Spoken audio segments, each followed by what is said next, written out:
സംസ്ഥാന ധനവകുപ്പ് അനുമതി നിഷേധിച്ചതോടെ കേന്ദ്ര സർക്കാർ അനുവദിക്കുന്ന 950 ഇലക്ട്രിക് ബസ്സുകൾ കേരളത്തിന് നഷ്ടമാകാൻ സാധ്യത. ഡിസംബറിൽ നടന്ന ആദ്യ ടെൻഡറിൽ നിന്ന് വിട്ടുനിന്ന സംസ്ഥാനത്തിന് ഫെബ്രുവരിയിലെ ടെൻഡറിൽ കൂടി പങ്കെടുക്കാൻ അവസരമുണ്ട്. പ്രധാനമന്ത്രി ഇ-ബസ് സേവാ പദ്ധതി പ്രകാരം എല്ലാ സംസ്ഥാനങ്ങൾക്കും കേന്ദ്ര സർക്കാർ അനുവദിക്കുന്ന ഇലക്ട്രിക് ബസ്സാണ് കേരളത്തിന് നഷ്ടമാകാൻ പോകുന്നത്. 950 ബസ്സുകൾ വാങ്ങാൻ അനുമതി ആവശ്യപ്പെട്ട് കഴിഞ്ഞ ഒക്ടോബർ 4-ന് ഗതാഗത വകുപ്പ് ധനവകുപ്പിന് കത്ത് നൽകിയിരുന്നു. എന്നാൽ മറുപടി ലഭിക്കാതെ വന്നതിനാൽ കഴിഞ്ഞ ഡിസംബർ 14-ന് നടന്ന ടെൻഡറിൽ കേരളം പങ്കെടുത്തതേയില്ല. ബസ്സുകൾ നൽകുന്ന കമ്പനിക്ക് വാടക നൽകുന്നതിനും വൈദ്യുതി ചാർജ് വിഹിതം നൽകുന്നതിനും 83 കോടി രൂപയുടെ കോർപ്പസ് ഫണ്ട് രൂപീകരിക്കണം എന്നതാണ് വ്യവസ്ഥ.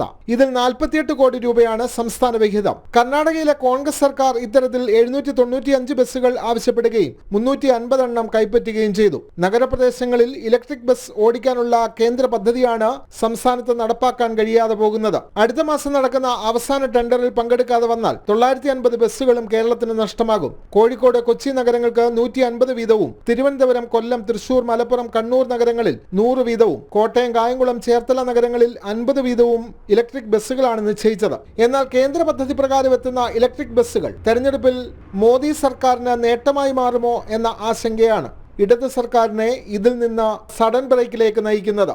ജനം, തിരുവനന്തപുരം.